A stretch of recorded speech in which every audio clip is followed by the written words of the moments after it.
There are moments in a woman's life when the healthiest thing is not to speak, but to remain silent. The paradox is that in silence one hears more clearly, not because the other becomes louder, but because your withdrawal creates space in which the truth can reveal itself. And the most brutal thing I can tell you is this: when you stop contacting a man, you don't lose him. You allow him to lose himself. Many women have told me in conversation, "I feel like if I don't write, everything falls apart." And they are right. Often they are not holding on to a relationship, but to an emotional inertia fed by fear, habit, or longing for closeness. They take a break meant only for 2 days, but this break turns into a mirror that throws back at them the most uncomfortable question: what if I never write again? It is not a tactic, not a power game. It is an act of emotional dignity and at the same time a risk, because this silence, born out of self-protection, can confirm what you fear most: that he does not come back, does not seek you, does not even notice your absence. Here begins the cruel paradox. The man who once replied half-heartedly now does not reply at all. The one who seemed absent simply disappears. This pain of indifference weighs heavier than a clear farewell, because there is no breakup, no harsh words, no final conclusion. Only the blank page, and you waiting for someone to write something on it. But in this empty space also lives a revelation. Silence has a strange way of bringing hidden things to light. His reaction to it says more about him than 1,000 words. And you, if you resist the temptation to break the silence first, become a witness to a truth that needs no adornment. What is essential here is not how he reacts, but what you discover within yourself while waiting. Fear, anger, hope all merge into a storm that tests your inner strength, but also opens a door to greater honesty, to the truth about what you have actually been living. At first, he does not notice your absence as strongly as you notice his, not because you don't matter to him, but because the male brain, especially when the relationship was carried mainly by you, is programmed to see the connection as self-evident.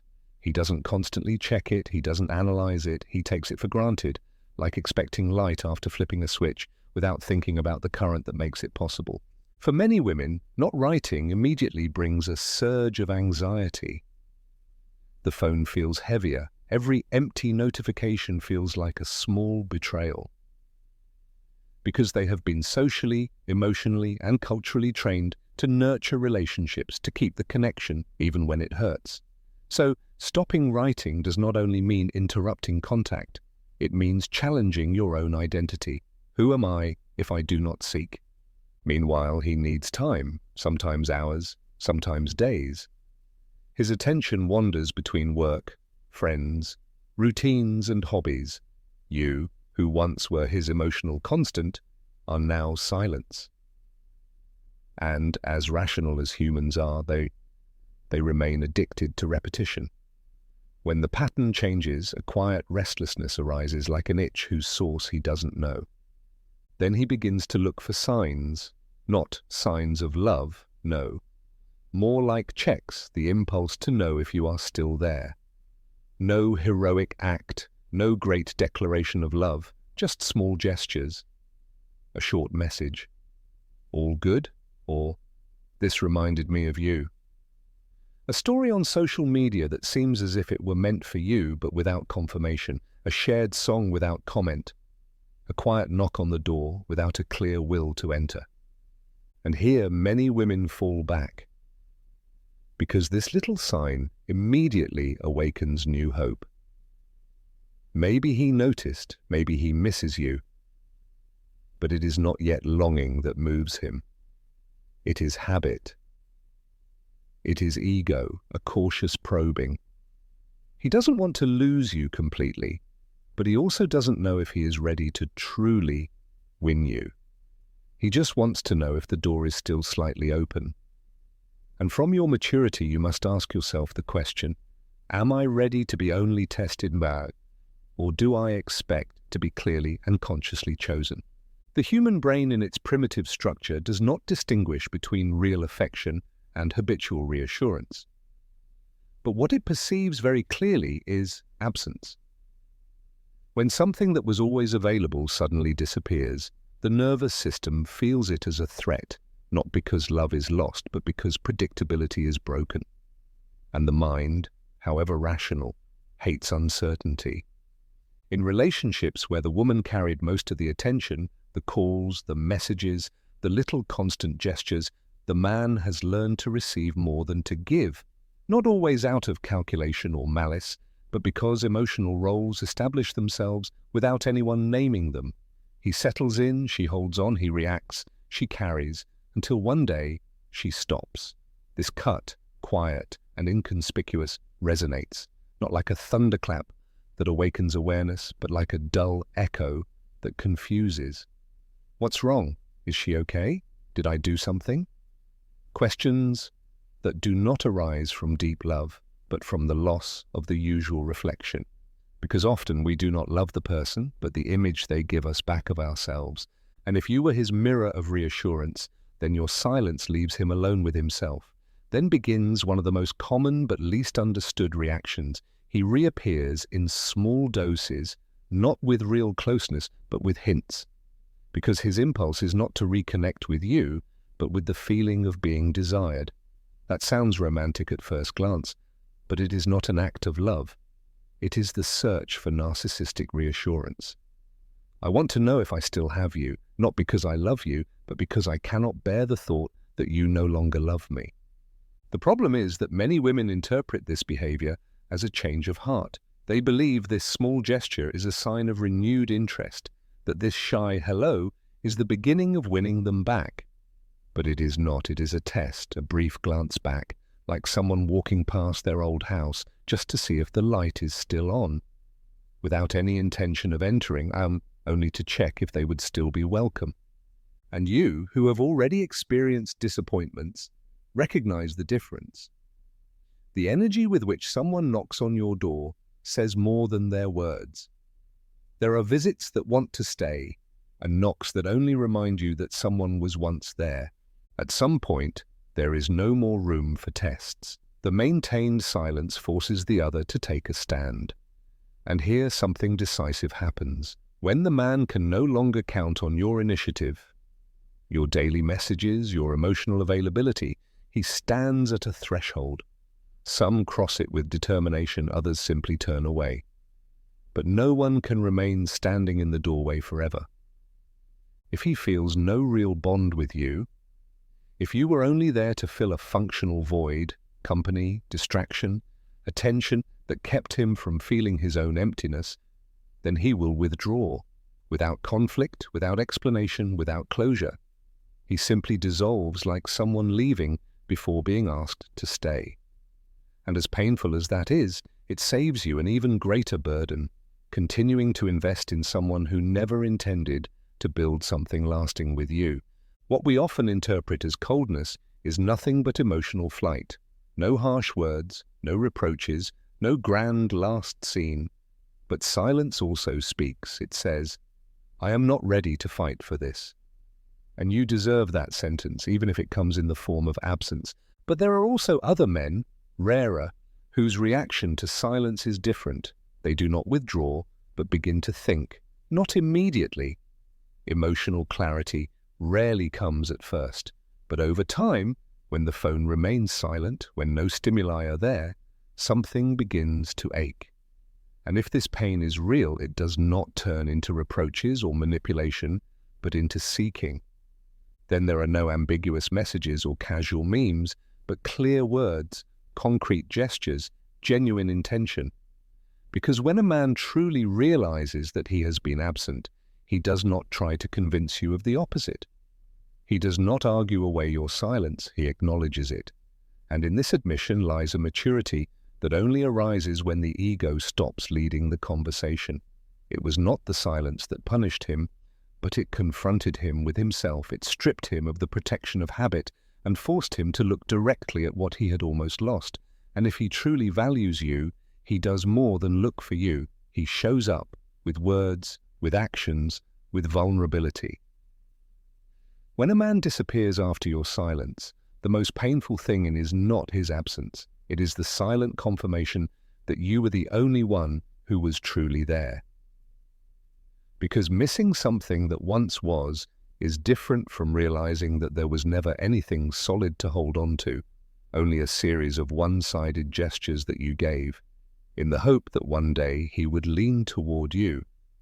But he did not then, and he does not now, not because you are of little worth, not because he does not care about you as a person, but because there are men who are emotionally unavailable to anyone, not even to themselves. Their idea of a relationship is functional, not emotional. They are satisfied as long as they receive, as long as no depth is demanded. But when the balance shifts and more is required than sporadic presence, they respond with the coldest form of silence, the silence of the one who does not return. And here arises the cruelest thought, the one that gnaws from within. If I had not stopped writing, he would still be here. And yes, maybe he would. But at what cost? At the cost of your emotional dignity, of your constant effort, of your need to be noticed at all. Then you would not be in a relationship, but in a one-sided performance of love.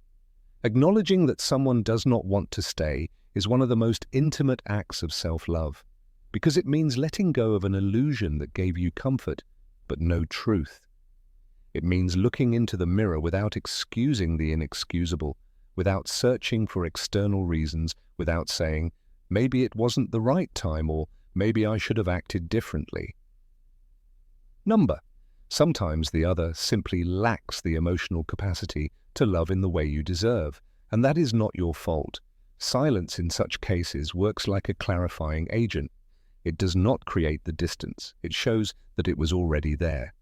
And by not intervening, by resisting the temptation to save what is fading, you allow this truth to set you free.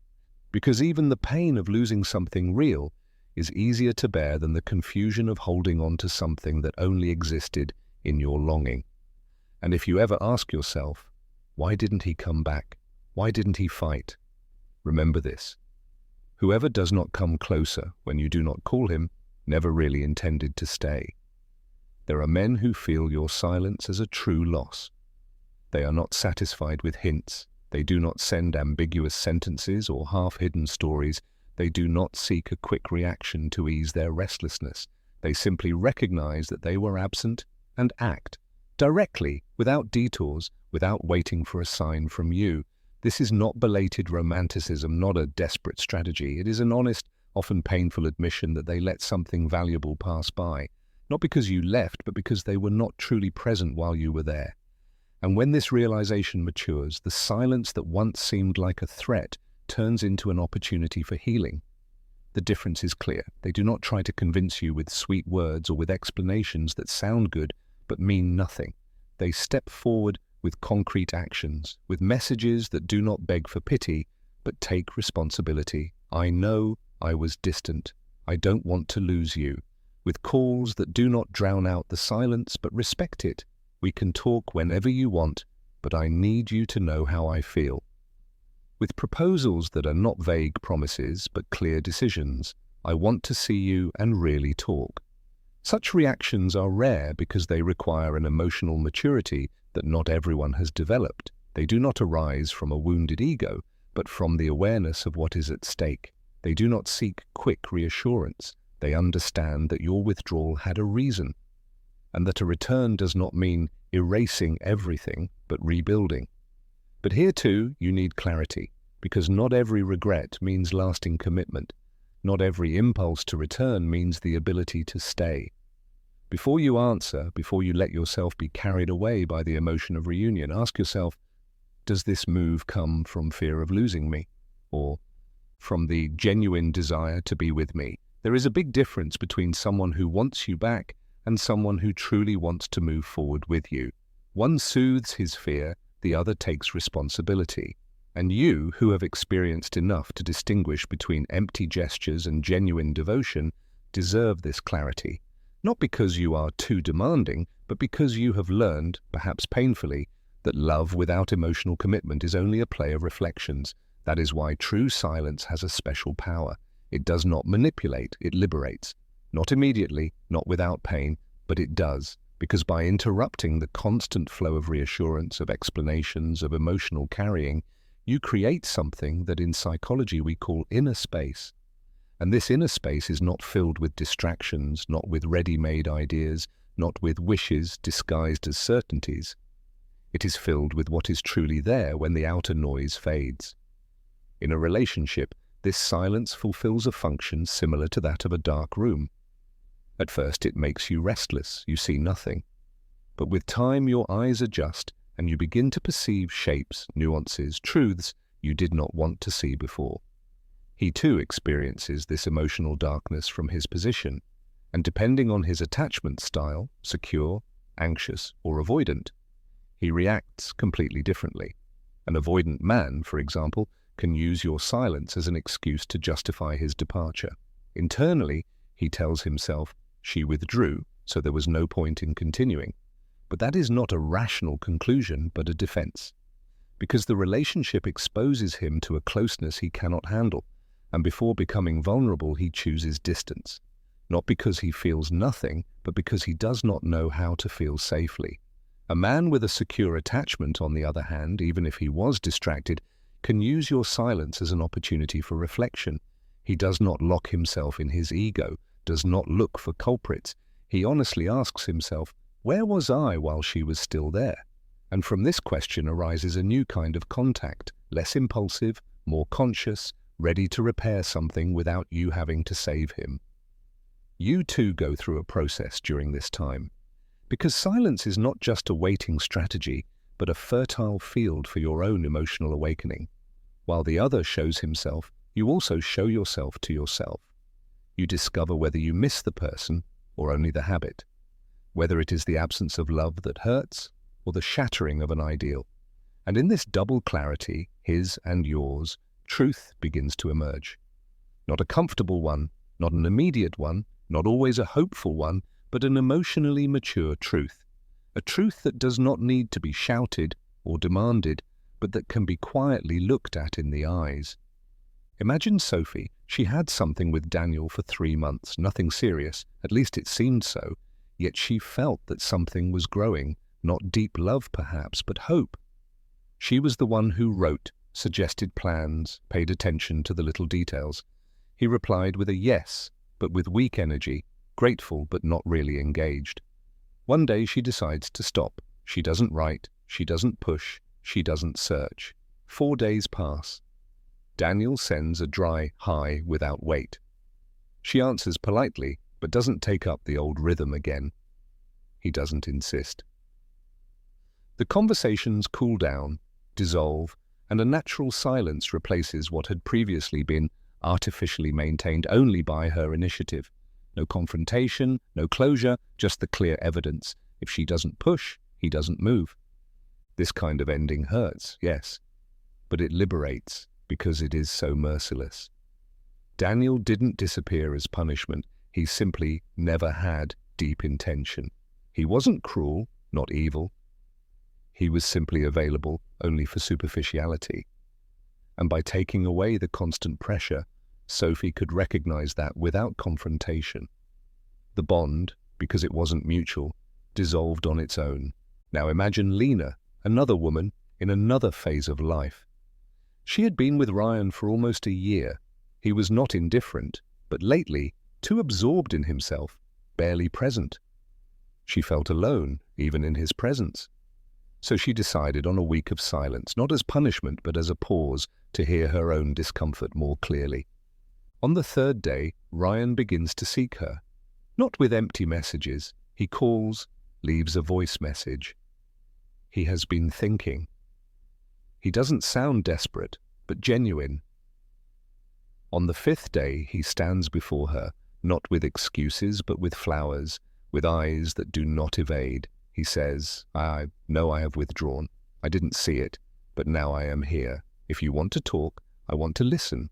No guarantees, no eternal promises, but a new quality, the intention to repair. Not from fear of losing her, but from the awareness that her absence confronted him with a void he no longer wanted to ignore.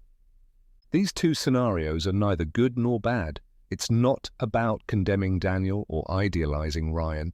It's about showing what happens when silence does its work. Because silence does not always bring the other back, but it always reveals clearly who is who in the story. To accept the other's answer, whatever it is, requires a quiet form of courage, not that of pride, not that of forced letting go, but that of the heart that acknowledges its boundary without becoming hard. Because whether he disappears or comes back with honesty, you must endure a truth. You have no control over what he feels, but you do over what you are willing to bear. If his answer was final silence, then your task is not to interpret that as judgment upon you. It is no mirror of your worth and no measure of your ability to love. It is a mirror of his own emotional limitation. He didn't come back because he didn't want to or couldn't. And in either case, what remains for you is not guilt, but closure.